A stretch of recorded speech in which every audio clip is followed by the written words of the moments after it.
Guys, have any of you watched Black Dove yet? Not yet, no. Oh, it's amazing, right? It's on Netflix. I binged it over Christmas.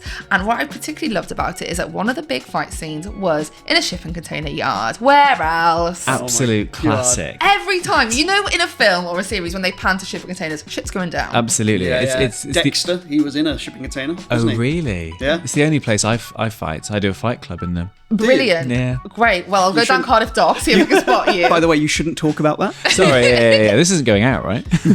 Well, guys, if you want to do something with a shipping container that does not involve violence, I would highly recommend researching lined containers because they provide storage containers, keep your goods dry, safe, secure.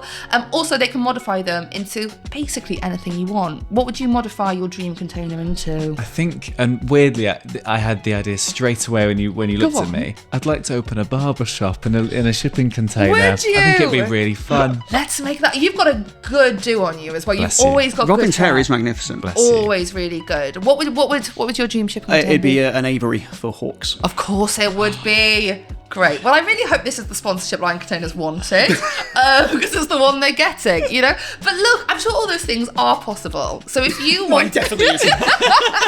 If you want an aviary or a barbershop, get in touch with lioncontainers.co.uk.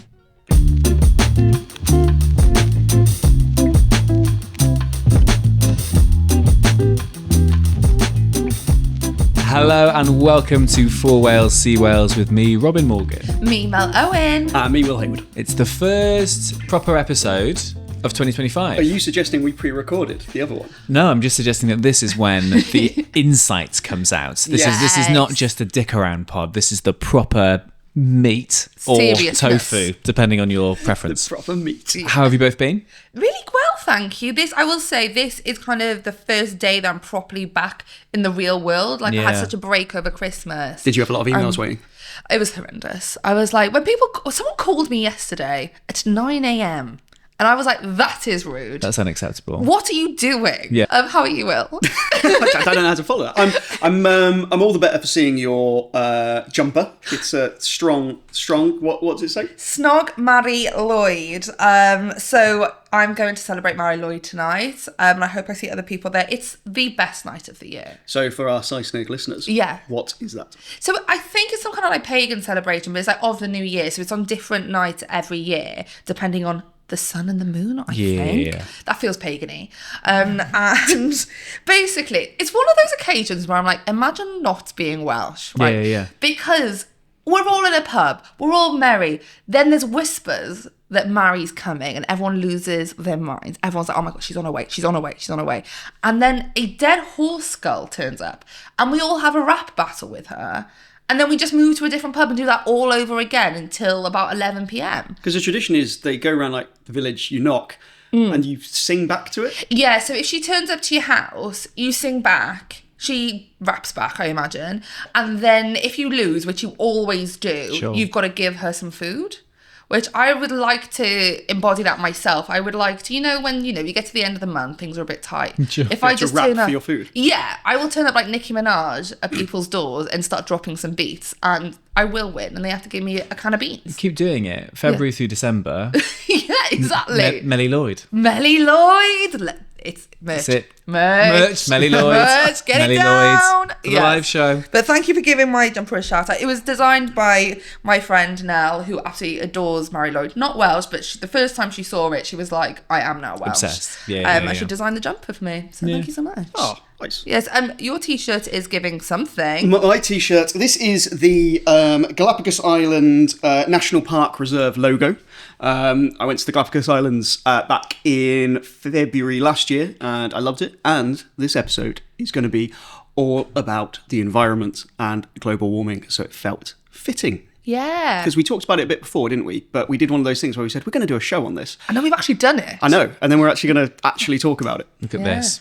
Put our money where our mouth is. Good for our word. Before we go into it, I just wanted to give a little shout out for HayMan Media, who we work with. So basically, they do podcasts. For instance, if you're a company or a corporation and you want to do a podcast to help your Google search or to show your expertise, or if you've just got a passion for something and you want to talk about, for instance, football with your mates, they can help you produce those podcasts, get them online, and they can even do video. So just a shout out to them because they very kindly helped produce this. They do. They're very good. The setup is gorgeous. And Yes, they're it gorgeous. They're lovely people to work with.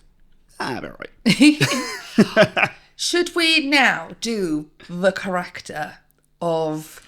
Oh, There's been some beef, guys. The elephant in the room. The elephant in the room. Well, that is so rude. So we had the quiz F, which, by the way, thank you so much to everybody who listened. Yeah. I got some nice responses, but there is one, and yeah, guys, I will admit when I'm incorrect. Yeah. Right, there was one, and this was one that I was corrected on the day. well, we thought so. We thought so. Is that Julie Morgan was the oldest member of the Senedd. So who did we think? First, it was Jenny Rathbone. Yeah, because you said Julie Morgan, I said, no, you're incorrect. I said it's Jenny Rathbone. I feel like there's people in your DMs. Yeah. and I went, Will, your opinions aren't fact, okay? Yeah. And it turns out that it's not. It turns out that it is, by a couple of months, Mr. Altaf Hussein. Shout out to Altaf. Now, if you don't know Altaf Hussein, you're not alone. He is a Tory MS for South Wales West. Cool, so let's go on to talk about climate change.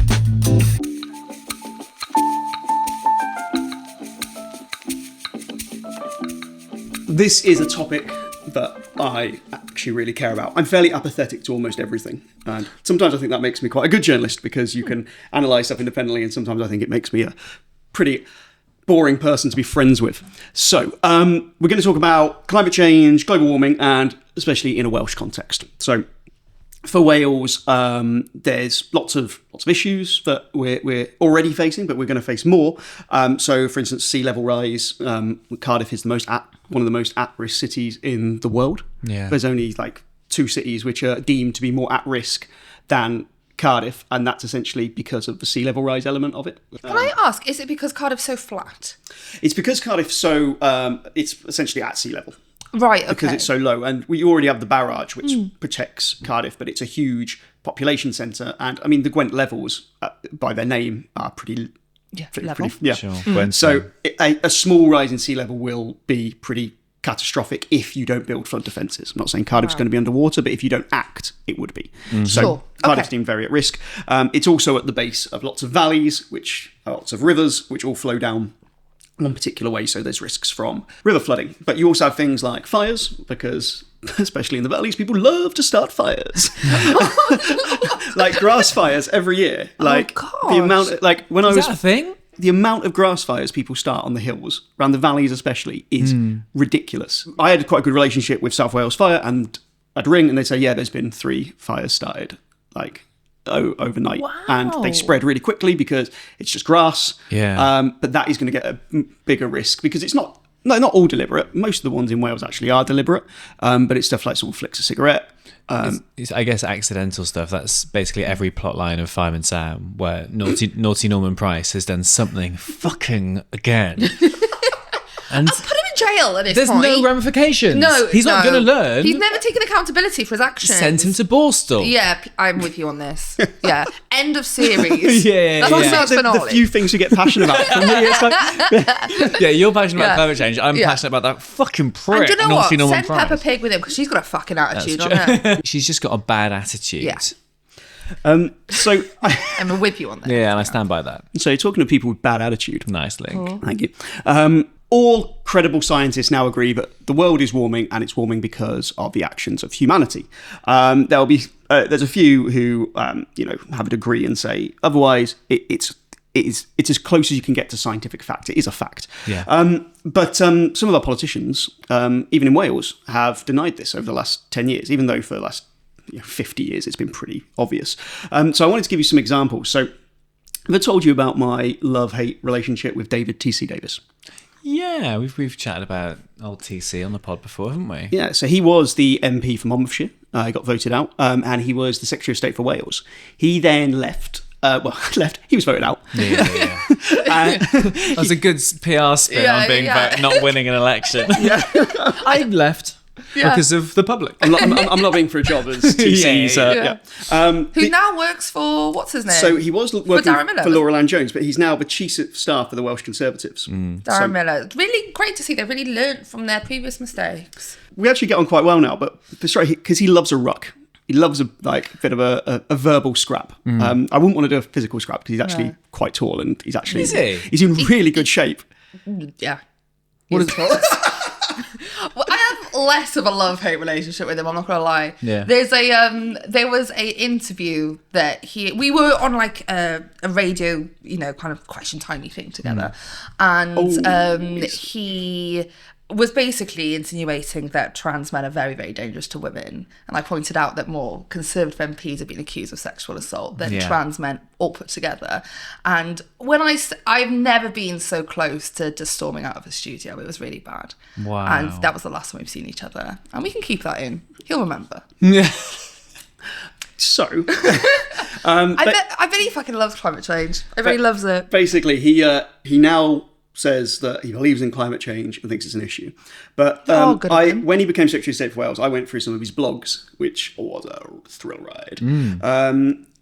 I think we're probably destroying the chance of Darren Miller coming on this podcast as I speak, but he's fine. He enjoys the cut and thrust of politics. That's the worst phrase ever. So I went through and I found a moment where he had said climate change probably doesn't exist, which is, for a man in government, I thought was a bit of a questionable stance. And then he got questioned about this in the Welsh Affairs Committee in Parliament. And he doesn't name me, but I'm pretty sure I'm who he's talking about. Dioxide is definitely a global warming gas, and it's having an impact on the climate, as I've said many times over the last 10 years. I know that at least one journalist who seems to have a personal animus towards me for some reason in Wales seems to have spent an unhealthy amount of his time trawling through every single speech I've ever made on anything to see if he can pluck things out and find things to have a go at. And to his, he celebrated the fact that he managed to find one speech or one article somewhere online where this wasn't clear. Came back to me and I took it down when I eventually found it. But I've already said to you, I mean, on things like the floating offshore wind, I'm hugely in favour of it. Some journalists, is it annoying when they report verbatim the things I've said? He very nearly said your name. Yeah. I feel like he caught himself from saying Will, and it's some journalist. Yeah, and he also said, he went to say to his credit, but didn't want to give me credit. Yeah. That's really funny. It was given like year 9 girls falling out being like, she's obsessed with me, okay? Like, she is obsessed. Well, you say this because then that was in 2022 and he refused to do interviews with me. And then I finally managed to do an interview with him because he was going to be at Port Talbot.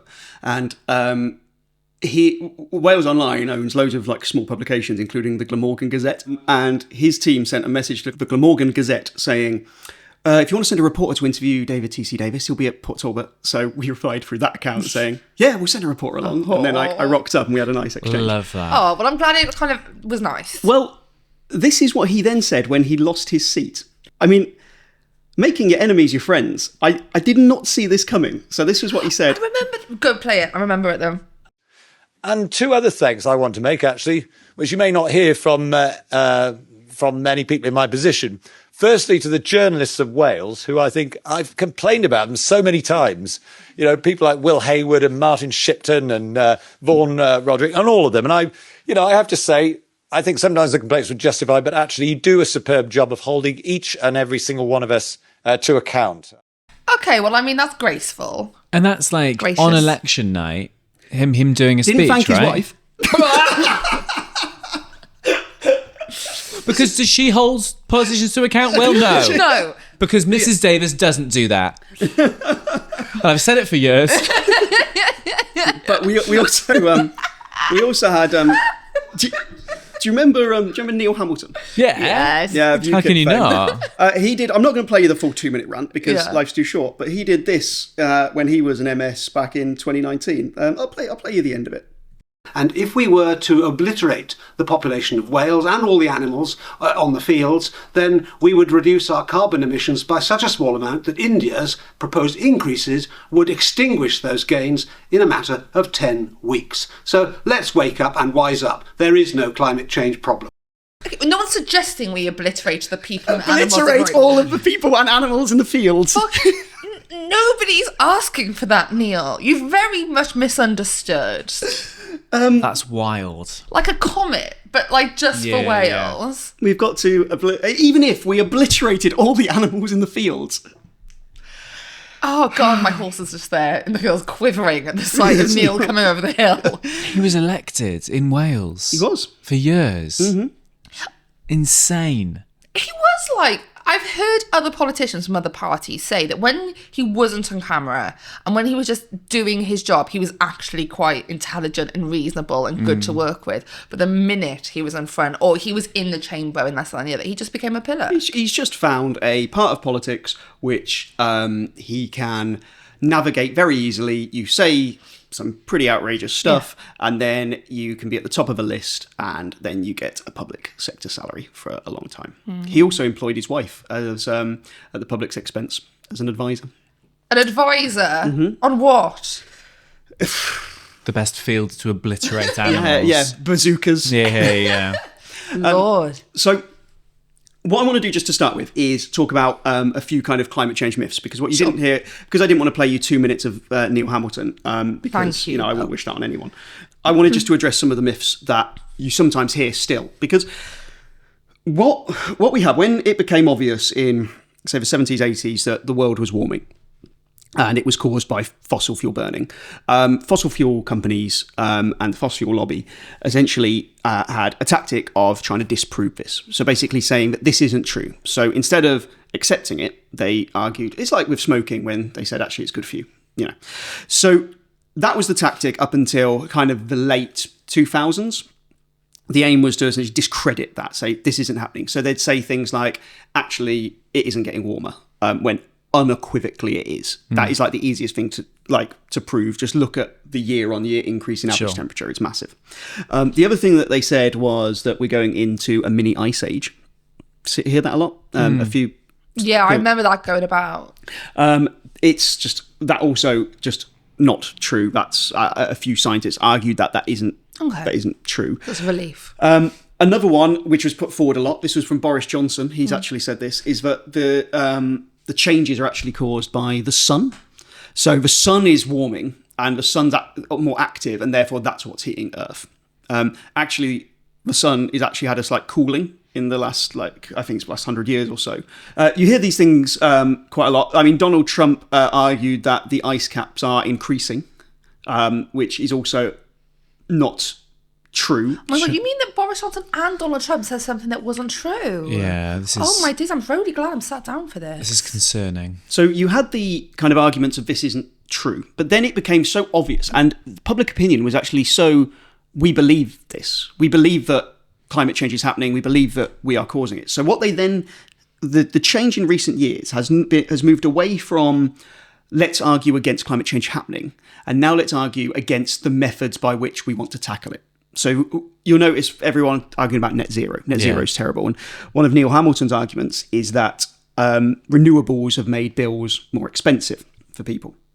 And there is some truth in that. Like historically, an element was added to bills in order to help transition to more green energies. But like renewables are actually quite a cheap way of doing stuff now, because essentially it's now a more developed technology. It's more efficient. But because of how our energy works, there's just a wholesale price of energy. So it's not like if you produce lots of cheap energy, it's all based on like the wholesale price of gas.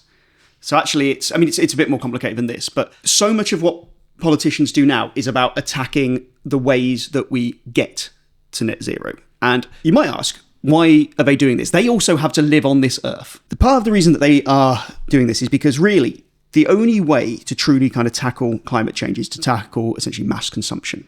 The endless cycle of consuming products and resources, especially meat, which we'll come on to when we talk about farmers. Because I'm not saying like eating meat is terrible. You're a terrible person if you do it. I eat meat. A lot of the people who oppose it are funded by essentially corporations which rely on our consumption, and changes to how we consume products and how we go about our lives would actually hit essentially them in their pocket. So that is why we see lots of politicians railing against net zero. There are naturally real concerns about how we transition to net zero and how we make that what everyone calls a just transition. But most of the politicians who you see saying, "Oh, this is outrageous that we're doing this," are actually doing it because essentially their interests are underpinned by not acting. It's a very broad brush way of looking at it, but essentially that is why they have. So Wales declared a climate emergency. Do you remember when everyone was declaring climate emergencies? Yeah, it felt like it was a trend for a minute, wasn't it? Yeah, was that 2023? It was a little bit before that. It was when, do you remember in Cardiff when, before everyone hated them, when Extinction Rebellion closed the road outside Cardiff Castle because they put a massive ark there, a massive boat? I don't remember I this. don't, and that's so bad. Yeah, it was about 5 years ago. Okay. Was it before COVID? It was before COVID. This was when we had Greta and the school strikes. Remember the kids not going to school? Yeah, sure. Yeah. And they put an ark outside. They I put don't remember put a this big at boat all. outside of Cardiff Castle, and Okay. they closed the street for. And obviously, some people are absolutely furious about this. Sure. So it ended up we declared climate emergency, and the climate emergency underpinned certain decisions in Wales. So the decision to cancel the M4 relief road was done by Mark Drakeford, and that was said because we are in a climate emergency, and the evidence is that building new roads doesn't really help with congestion long term. It's not a very nice analogy, but it's like putting a bigger belt on someone who's obese. It's just like, here's more space, and then you fill it. Like every single lane you put on the M25 doesn't make the M25 long term more less congested. The Welsh Government have got certain targets they need to hit. So they speak a very, very good game on climate change. So when Mark Drakeford came in, he introduced the Climate Change Department. It was a super department. He brought planning in, he brought housing in, all these things within the Climate Change Department. So transport was within it. So you had Julie James, who was head of it, and then Lee Waters, the much maligned Lee Waters, who Reliable. And then we saw that's how the 20 mile an hour came in. Sure. And stuff like that. One thing I just wanted to ask you guys, you've got kids, Robin, but Mel, you're young and will live a long time. Do you worry about the future with regard to climate change? I do, yeah. I think it's like my kids will have a different experience throughout their entire lifetime than I will, and their kids, if they have kids, will have. That's what I worry about. The sort of, you see the extreme weather happening at in the last sort of maybe 6-12 months, and I think how much worse is this going to get? Cardiff underwater. Quite fun. Aquaworld. Absolutely great. They can swim. It's very busted year 3000, isn't it? Yeah, absolutely. Yes. No, I do worry about it. I know people who have a lot more eco-anxiety than me, and I think a little bit of me shuts it off to not go mad. I think you have to.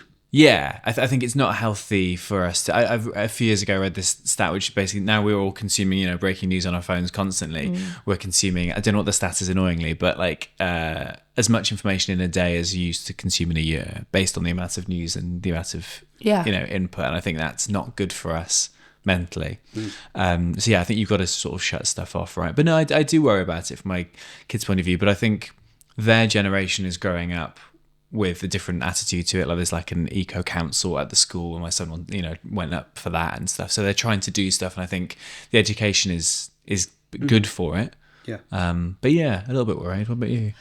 I'm a little bit the same as you in terms of I try not to overly worry myself about it. And that's not me trying to not take accountability for myself, because I think I do make choices and I definitely have improved, but I am aware I'm a high emissions girly. I use my car a lot, I travel a lot, and I think I now more than I used to have a little voice in my head going, Sure. Are you making good decisions for the environment? However, what then happens is, and I'm not necessarily proud of admitting this, but I want to because I think other people might share this, is that I look at other parts of the world or even parts of this country and go, I'm not the problem. Do you know what I mean? I will wash out my yogurt pot and I will take the train when I can instead of driving, but I will go to New York like I know you did this year and that, and looking and thinking, I'm not the fucking problem here. And and then I feel like a bit of a mug washing out my yogurt pot when you see like the stats of the private jets going in and out the Super Bowl, and Muggins over here is choosing cardboard instead of plastic. Like, when I'm doing my little thing with my straw and I'm not pleasing, I'm not going to complain about that. I've got my bag for life. But then when you see all the private jets going in and out and thinking the fucking emissions on those, I'm a mug. Yeah, I think it's that. I think it's important to have that mix of collective responsibility and obviously huge corporate stuff as well. But you think of the amount of stuff that's getting made and destroyed constantly. It's hard to sort of and I think I'm more rationalise that. aware of mass consumerism now than I was before. Yeah. And I really, really do try. I think the biggest shift for me has been fast fashion. I suppose, there's multiple elements of that, kind of the humanity of it as well. But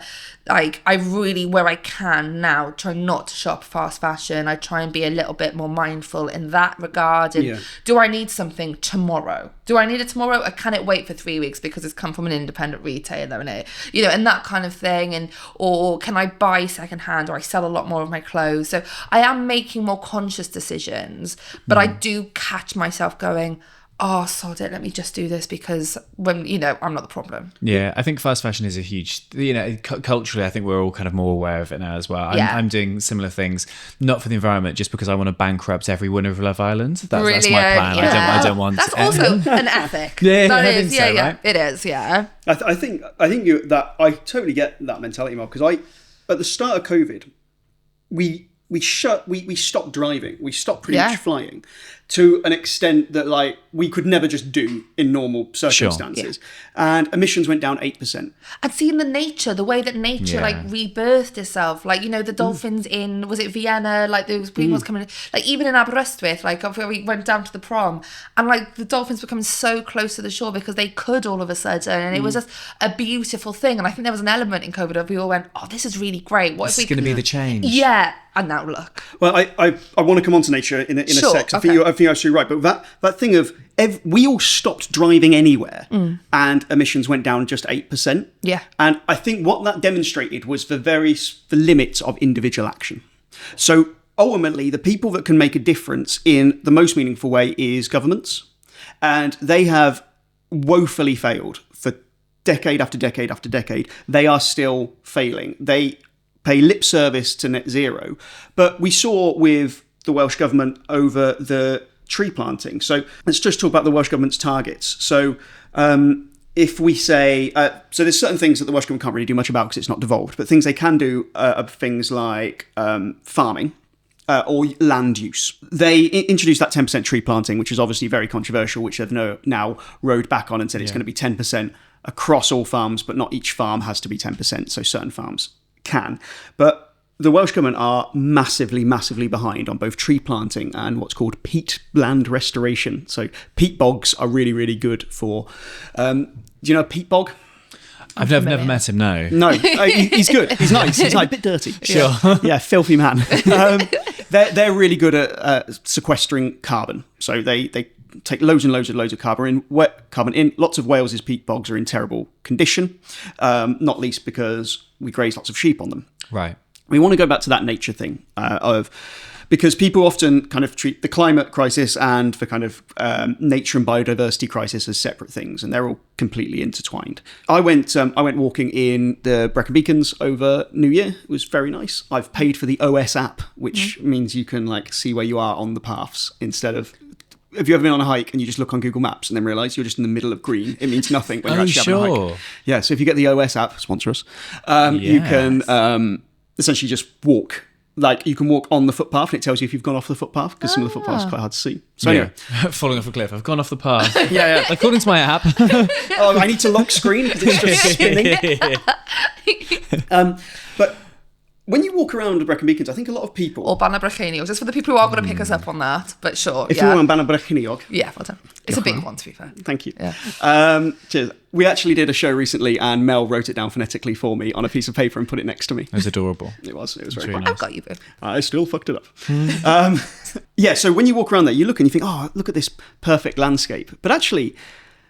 it's really, really not from a wildlife and biodiversity point of view. There is nothing there. There's no birds.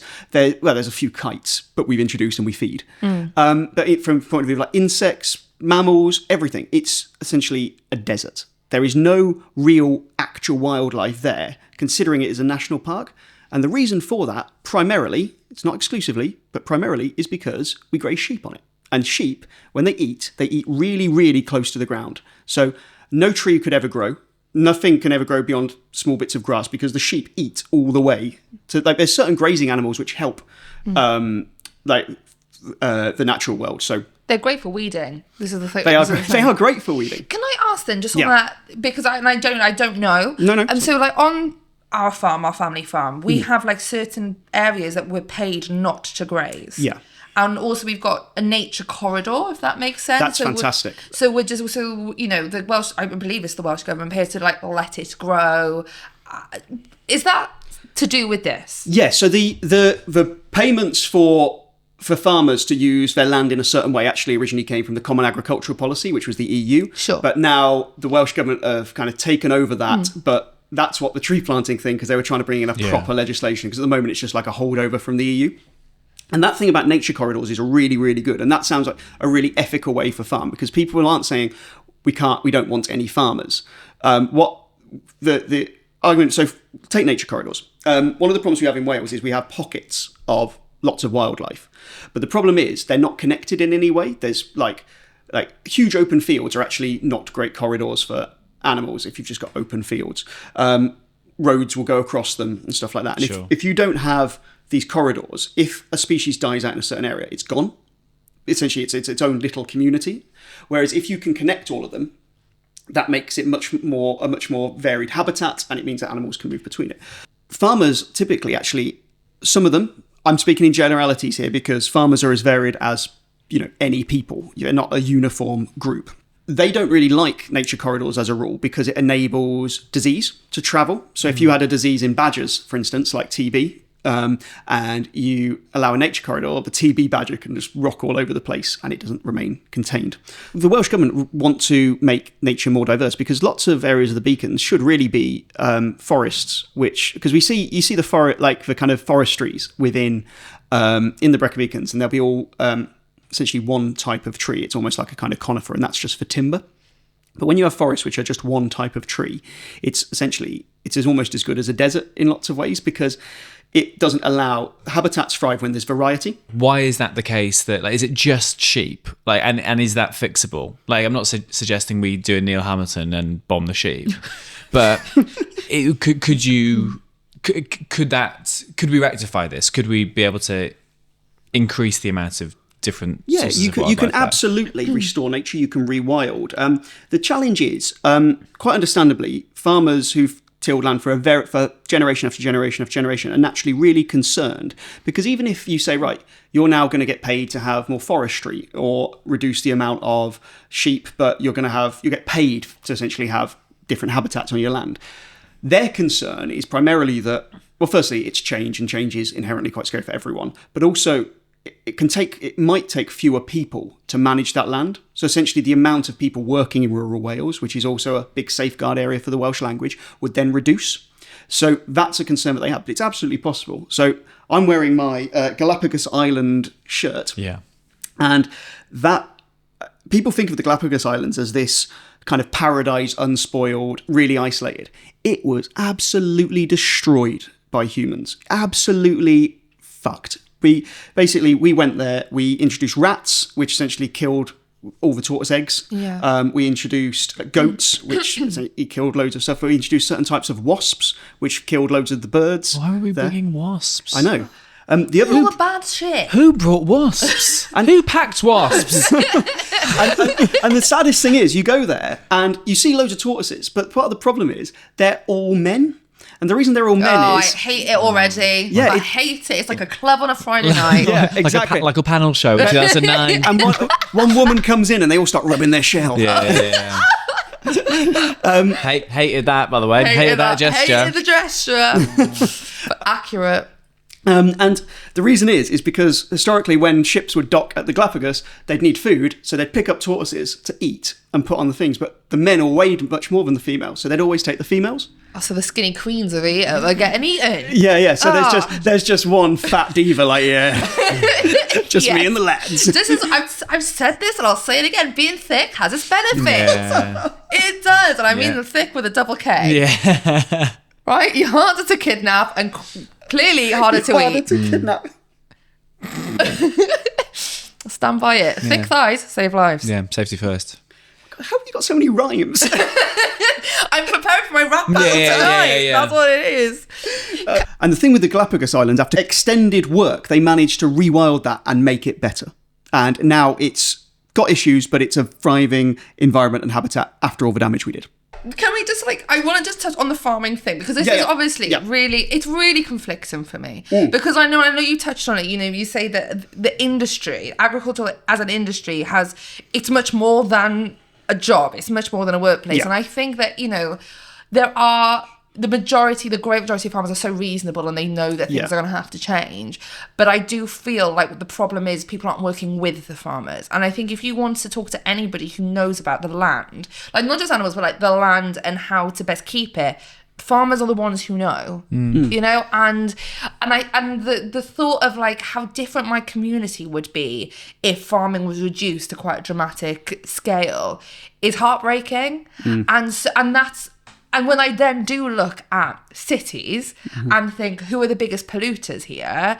And then it feels like that Welsh farmers are being vilified. I can understand that that's not what's happening on a intellectual level, but on a human level, my heart then goes out to them being like, why are they the priority to change first? You can see why they feel personally attacked. Yeah, I really can, and I just wonder why. Is there somewhere else we can be focusing on first? I think part of the thing is, so I've got some figures here for how the UK and Wales has decarbonised. So one of the biggest areas of decarbonisation is just from 2016 to 2020.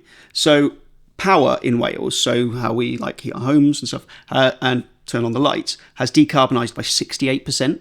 That is huge. Yeah. Industry has decarbonised by 10%, but since 1990, it's gone down by over 50%. Now, some of that is just we've closed stuff. That isn't we've made it green. It's just things have closed or we've off-sourced it. But in the last 4 years, while power has gone down 68%, agriculture has gone down 3%. And part of that is because of how hard it is to decarbonise animals. you can't. Yeah, can't change that. You can't put a plastic bag on the end of a sheep and just a hybrid cow. A plug. But it's also because over 80% of Wales is agricultural use. Yeah. It is the biggest part. But I completely get why a farmer would feel personally attacked. Yeah. By the way that the world is moving. I mean, we saw, for instance, during the miners' strike, that was an industry which, whether or not the mines had closed then, I don't think now, 40 years on, we would still have most of the people in the valleys working down mines. However, whatever Thatcher had done, I don't think that happened. But I think it's possible to do these things in a just and responsible way. It shouldn't be like an attack. And I think there's going to have to be give and take on both sides. But I think, as you say, most reasonable farmers know that changes are going to have to be made. But there's really good ways to ethically farm. So things like hedgerows.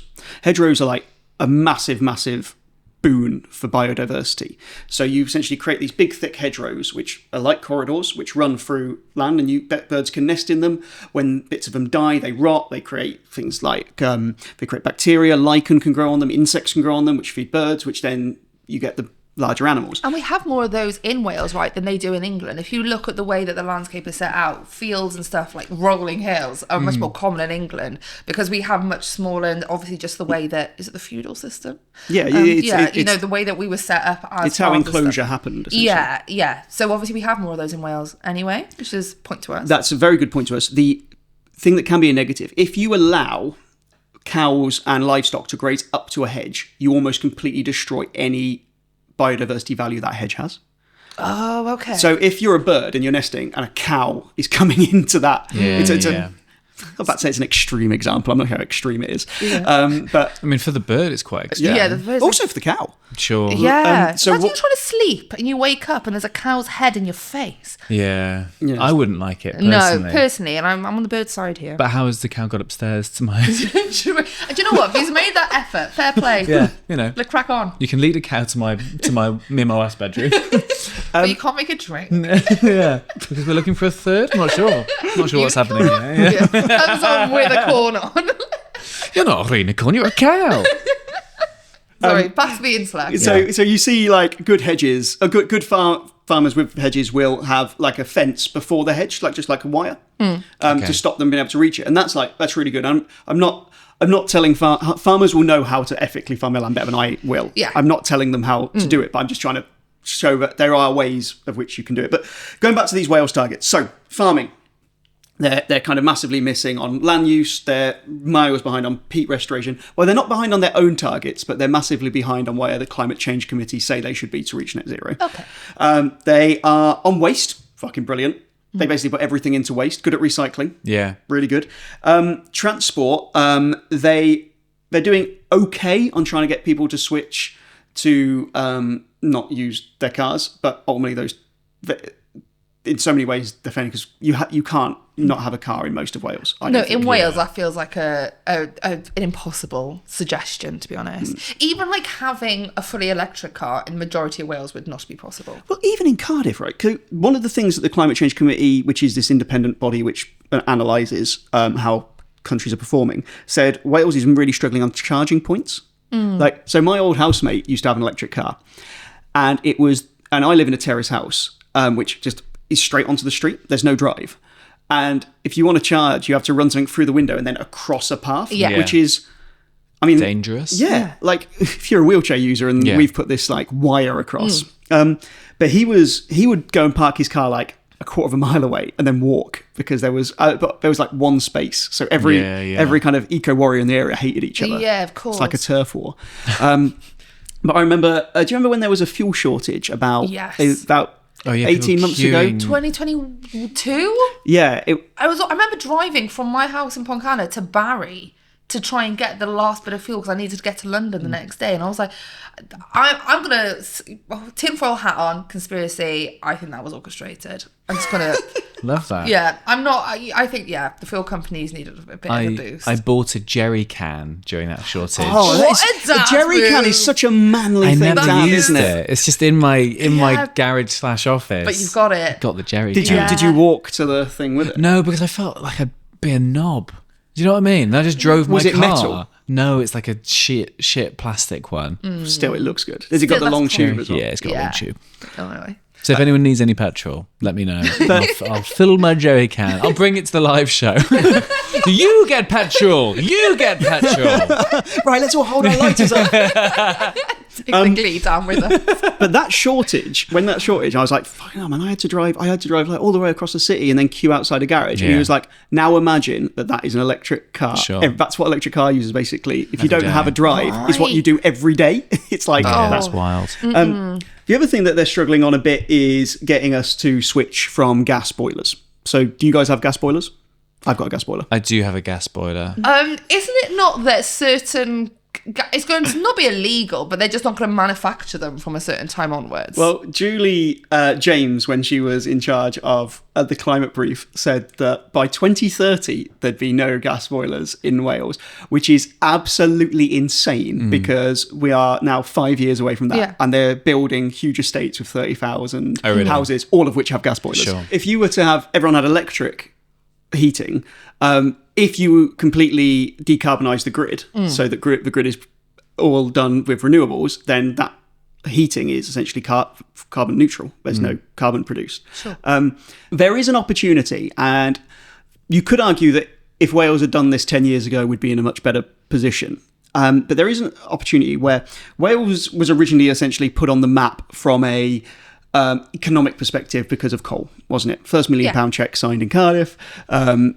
Loads of people moved to the valleys, and it's essentially that was the fuel of the past, wasn't it? Barry Docks, right? Wasn't that the biggest exporter of coal in the world at one point? There was Barry, there was Cardiff, there was Newport, Swansea, all of those big hitters. Ports, big hitters. And obviously, a lot of that was to extract resource from Wales, and people within Wales very rarely saw the profits of that. Now, Wales is actually, its geography is perfect for green energy in so many ways. So obviously a lot of wind, a lot of hills, a lot of open space where you could put solar farms. Don't attack me, farmers. But also we've got a very craggy coast. Got lots of inlets, like it's a very, very windy coastline. And that is perfect for tidal power. Oh, okay. So tidal power is where if you've got the tide going in and out happens all the time unless something happens to the moon, in which case we've probably got bigger problems. When you build a wall through the sea and in it has turbines within the wall. So for the water to get up for high tide, it turns those turbines. For it to come back, it turns those turbines. So that creates energy. Is that how they do it? Yeah, so that's how tidal energy works. And it's great because you have, it's guaranteed. It's not, if it's not sunny, solar farms aren't as good. If it's not windy, but the tide is always going to happen. And what's quite good is if you look in South Wales, we've got the Severn Estuary and the Bristol Channel, which is the second largest tidal range in the world. Yeah. So you can create huge amounts of energy through those changes. Now, there's environmental issues with this as well, because it could affect the mud flats in the Severn, in the estuary, which you drive over if you go over the Severn Bridge. But theoretically, you could have a lot of energy developed from that. In North Wales, the tides are always slightly different to South Wales. So if you were to build another one there, you could essentially get energy at different times. So it would cover a lot of, and you could generate a huge amount of energy. But you also have things like Swansea Bay, because remember there's going to be the Swansea Bay tidal lagoon, but the UK government pulled it. Yeah, because they argued that it wasn't going to be financially viable. But the whole point of that lagoon wasn't that it was going to create energy which was cost effective. It was essentially a test. It was a way of testing the technology, bringing expertise. And there is an argument that Wales could become the leader in tidal power. And that isn't just we get this energy and that energy can go elsewhere. It's the expertise that takes. Because if you had hundreds of thousands of green jobs, where in Wales, we are the leading experts in producing this technology. Every other country in the world is desperate to try and create more green, reliable energy.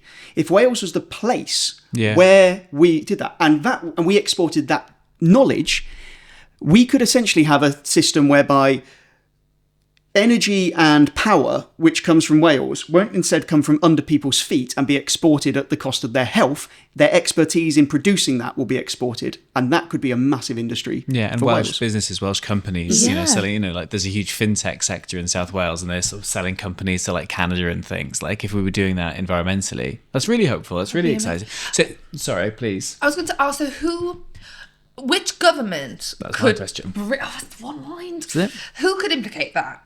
Is it, could Welsh Government do that without the support of the UK government, or is that a cooperation thing, or does the buck stop with UK government? So the Welsh Government it's a bit of both. So the Welsh Government have power in terms of they can create favourable conditions for businesses. So they could cut business rates in certain areas for people to do it. They could also approve planning for those things to go ahead. But the financial firepower for the state to fund it or to underwrite it would have to come from the UK government. So there's a huge opportunity there. I think the tide is going out. It would have been great if we'd done this 10 years ago. But the best time to do it is 10 years ago. The second best time to do it is now. Of course, right with many things. So the other thing that I think is interesting with I'm always don't want to get too technical on it because it is quite detailed, and the people who know about it really know about it, and they will at me. But another issue we have in Wales is grid capacity. So if we talk about energy capacity, so a big debate, especially in rural Wales at the moment, is about pylons. People fucking hate. Have you seen that? I've seen the signs. On my drive from Aber to Carmarthen to Cardiff is just filled with signs: no pylons here, no pylons here. Yeah, and the issue is we can build these like onshore wind turbines, which will create loads and loads and loads of energy. The problem is you need to then get that energy out to homes. And if we were to do it by, most people want people to bury those cables. Now, I can understand why people want to bury the cables because then you can't see the cables. It does make it more expensive. It's a hell of a lot more expensive to tunnel lots of cables than it is to do pylons. It also is harder to work out where the fault is if there's an issue. So say there's a problem and it's in a pylon, it's much easier to work out than going, it's somewhere underground here. There's also an environmental cost of digging all these pylons. But that is... What is interesting is with a Welsh grid, and this was what I found out when I was doing the book on Welsh independence, is everyone was saying, well, we'll sell energy to England because we produce more energy than we use. But there is no Welsh grid. You can't send electricity from South Wales to North Wales without going via England. That's not how the grid works. So at the moment, a big thing within the green movement is we want to have more green energy, but to do that we need to build pylons, which are considered... by some an eyesore. I think the environmental cost of pylons is fairly minimal compared to the benefits. Yeah. But we then have that thing of essentially who owns that electricity. Is it community owned, whereby, because if you make things community owned, people are a hell of a lot more willing to have it on their backyard if they're going to reap some financial reward. And again, I just feel like with pylons, I know I'm banging the same old drum in terms of like rural communities, but again, it feels like they're the ones whose lives are going to be affected, when again, they're probably not the biggest polluters, and yet again, they're the ones who are going to kind of pay the price. They don't want the pylons. From their perspective, they've got people in the city telling them, no, you're going to have them. And it just feels like, again, it's another thing where it's a rural community having to make up for where the real pollution is happening. Yeah. Do you do? And I know that is not, it's not as black and white as that, but from like, I can see from an emotional level, that is just like riles me again, and I can understand why they feel like yet again they're the ones having to put up with it. And I agree. End of podcast. It's because if you want stuff community owned, it has to have more government money has to go into it. Whereas at the moment, they want large multinational companies who can underwrite these big infrastructure projects to do it. But obviously, those large companies want to make money from it. Sure. And so, and that isn't going to go to a small village in Carmarthenshire, for instance. Green issues and climate change it's inevitable that it's going to become a bigger issue. Now, there is one party which has green in the name, and I caught up with their leader, which hilariously is called Anthony Slaughter. So unfortunate, isn't What a it? silly name, Anthony.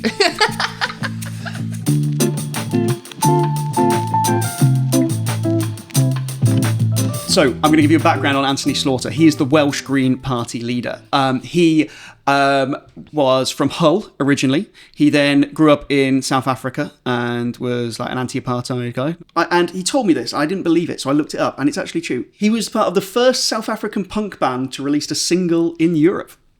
Wow. They were called Riot Squad. Now, there's actually a UK Riot Squad at the same time, which was actually quite right-wing, whereas he was not. Surprisingly. God. Yeah, so... Wow.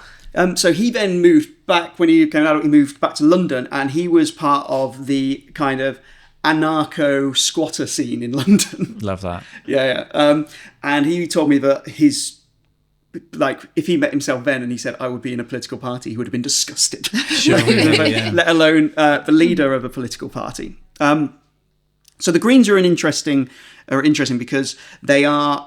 There is a Welsh Green Party. The nature of the Green Party, essentially, there's huge autonomy for individual branches. So essentially, they're semi-autonomous and they can put forward policies. It's a very democratic organisation, and in some ways that's their biggest strength because they have really engaged activists. And some ways it's their biggest weakness because it's quite hard to have a single direction and message. Sure. Now, polling suggests that they will win a seat in Cardiff. Now, this will be the first Green Party politician in the Senedd, which would be big. He told me that he thinks they could win up to 3, not in Cardiff, but across Wales. Yeah. He thinks they could win 2 in Cardiff and 1 elsewhere. Now, that is a high watermark. I think that would be incredibly tough, but they did do well in the last election overall. And the interesting thing is, if they were to get 2 seats, there is it's not likely, but it wouldn't be beyond the realms of possibility that they get to kind of choose who forms the next government. Wow, because they would prop them up, right? Yeah, because essentially you would have, if Plaid and Labour are 2 short of a majority or 1 short of a majority, the Greens could essentially be like, yeah, we'll go with... It's slaughter time. Neil Hamilton's like, to the slaughter. This is now the slaughterhouse. So I kind of said to him, would you ever have an alliance with Reform or Tories? He said, absolutely not. That's a no-go for me. And I said, well, would you prop up a minority government for either Plaid or Labour? And he said, yeah, that's something we could do because the Greens are inherently quite cooperative, and in Scotland they were allied with the SNP, weren't they? Interesting. A lot of power. Well, a lot of green power. Sure. Oh. Yeah. Tidal power. Tidal power. So they are quite well placed. They weren't close to winning a seat in the last general election in Wales. Part of that's because it's first past the post, but the other part is because they put all their energy into winning Bristol. Yeah. So lots of South Wales activists from the Green Party actually went to Bristol because they wanted to take that seat, and they managed it, which was like huge for them. But what it also meant is a lot of their activists are now a bit more seasoned. Yeah. So also they did cooperate in certain seats. I think in the southwest of England, that's the only example I know because a friend of mine lives there, where like them and the Lib Dems and I think another party all got together and be like, they had like a big hustings and they were like, right, who are we actually going to put forward? But we've all got so many shared morals. Let's just get the Tory incumbent out. Yeah. And so I think they did that with a lot of seats, I think, in certain areas. So they did a similar thing with Plaid in the council elections okay. in 2022, where they essentially had they didn't compete with each other in certain seats. So if there was an area the Greens were more likely to win, Plaid wouldn't stand, or they wouldn't campaign, and vice versa. I asked him if he would be interested in doing something like that in a Senedd election, and he was like, the problem is because you've got these kind of big super constituencies, if you choose not to stand someone somewhere, that is a huge percentage of Wales you have just got no Green vote. Yeah. And that's an issue, and he worries that people wouldn't take them seriously. So they are going to go elsewhere. But you're right, they do have this kind of more collaborative way of doing things. Yeah. And he said that he really liked the cooperation agreement between Plaid and Labour. So I was like, what would be the sort of things, what would be your red lines? What would be the stuff we'd say, we will support you, but you must do this. And he said that obviously it's, massively upping things like tree planting and green policies. But he also said he wants a social justice element. So a red line for him, for his party, because he's very careful always to say, I lead a very democratic party, it's not just his view, was rent controls. So essentially setting rent rates, which is actually quite a controversial thing in some how well they work and stuff. Is a lot of people argue on that. So I think it's quite interesting that we could end up with potentially some green politicians in the Senedd. But what it also does for them, it gives them money. We spoke about this with Reform, didn't it? If you suddenly have 3 people who have 3 staff each, and their full-time job is being politicians, that is so much more of a launching pad for future elections. Yeah. I mean, we said it with every single podcast last year, but 2026 is really shaping up to be like a pivotal one, isn't it? For the next lot of change. Huge amounts of change. And I think it'd be interesting to see how people play it. I think, and which party can sort of really pitch themselves as the change party, right? Whether it's Plaid or Reform. Because Plaid, if you're on the left and you don't want Labour, Plaid have still got that issue that some people see them as just a party of Welsh language. So there is an opening for the Greens there, even though the Greens actually also support Welsh independence.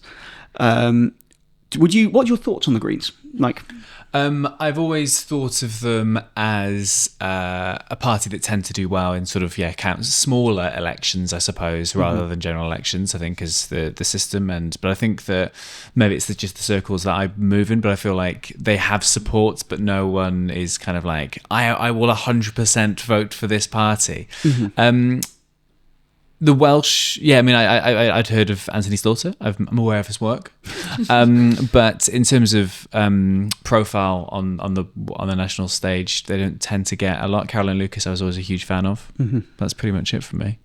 Yeah, I feel, because I would say I'm a floating voter, do you know what I mean? I'm not necessarily glued to a party at any point. And so I always, going into any election, really consider what each party is presenting at that time. But I don't think, hand on heart, I've ever seriously considered the Greens as an option. That could change by 2026. I'm not saying that'll be forever. But I wonder for a lot of people also are like that. They respect what they stand for, but never take them seriously. Yeah. And that if they do manage to get a seat, that will really change things for them. I feel like the optics of the Green Party sometimes, or maybe just the climate change movement in general, feels like there's almost a class divide in it. And if I look at the people who I know who are very staunch, campaigners against climate change, and the XR activists or the Just Stop Oil activists and so on, there feels like they're very privileged people, and that's not me I don't mean that in a disparaging way, but I think there are people who have bigger concerns because there are people who don't know if they're going to make ends meet at the end of the month. They've got kids and they can't heat their home. And I feel that sometimes there are campaigners within those groups who almost talk down to those other people who aren't prioritising the climate. And it's a really privileged position to be in, to only prioritise the climate. But it's amazing that there are people who have that privilege, who can go, oh, this is my priority because everything else is going quite well actually in my life. you go ahead and please be the leaders in this. And I just think that at the moment it looks like a very middle to upper class argument, and that turns me off of it. I think you're right. I think there was a massive mistake of Extinction Rebellion was targeting commuters going to work. Yeah, they're not the problem. Like it really, really, really frustrating. Doing things like damaging things like Stonehenge or attacking artworks. I was like, this, like, I totally get the, like, I mean, suffragettes throwing themselves under kind of horses. You might say, oh, well, how does that help? Like, you do need to grab attention, but ultimately, I think they alienated a lot of allies. Yeah, it was the King's horse. Let's remember, they went for the top dog. Yeah, well, exactly. And I think, I think you're right. I think the climate movement, the thing the Greens have done, they've targeted the Splot Council by-election, which is in Cardiff, for those who don't know, quite an area of high deprivation. Yeah. And the Greens themselves did really well there because they spoke they spoke about environmental issues, but they spoke about social justice. And I think when you can tie in climate change action with social justice and actually speak to working class communities, I think you're right, that is the way it achieves. But when it's someone who essentially is able to do this because they don't need to go to work, it is a very alienating thing, isn't it? And, and there will be people, I imagine, like, shouting at me, like, listening to this, because they will say that... Altaf Hussein. Yeah, very slowly. Will be saying that the people who live in those deprived areas, or the people on the lowest incomes, are more likely to be those affected by the disasters of climate change. And I really respect that, that I get their point of view 100%. So it should be those people who should be most concerned. But it does feel like there's a class divide. And when you look at, like, the XR protests, for example, those people going in knowing that they will be arrested, is brave, don't get me wrong, but there's a big difference between a middle-aged white man being arrested and a young black man being arrested. Those middle-aged white men will bounce back and they'll be fine. A young black man being arrested, that tarnishes his career for the rest of his life and his social standing. So don't then look down on those people who can't afford to go through what you are willing to go through, because you were just more privileged and able to do those things. And I think there should be an element of accepting we have this privilege and are able to not go to work. I can afford to be arrested and it's not going to affect my university course and so on. You please go ahead and do that on the behalf of those people who can't use that same privilege. It's a collective effort, right? Yes. The people that can do those things, It's and everyone else try and do the things that they can. Exactly. Yeah, 100%. it is the ultimate unifying problem, climate change. It's all of our problem. And actually, the poorer you are, the more likely you are to be detrimentally affected. Exactly, yeah.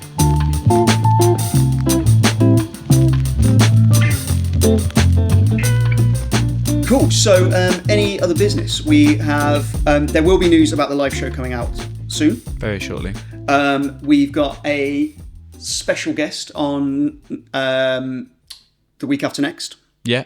Which we're going to keep our cards close to our chest. But he or she will be very interesting, I think. Absolutely. If you love Mr. Altaf, See you in. This is the most coverage he's ever had, let's be honest. Yeah, I feel like we've just been kind of dicks to it. Justice for Altaf. If people want to message in, people really like the questions answering we did. Yeah. It's funny, isn't it, when we talk to our listeners, but they like it. So please, and we got a lot of interaction actually over the Christmas period on, like, Instagram especially. And please do keep messaging in. And I think we might do, like, another kind of just maybe questions episode. 100%. Yeah, I think it needs to be exclusively focused on 100%. And thank you to everybody who said that they enjoyed that bit. And we'll keep doing it. We keep sending them in. We're not ghosting you. We will answer them. Yeah, via Insta or 4whalescwales@gmail.com. It's the email address. 4whalescwales@gmail.com. Cool. Thanks to HayMan Media. Thank you. Who are you? I'm Robin Morgan. I'm Mel Owen. I'm Will. Thank you for listening. Ciao. Bye.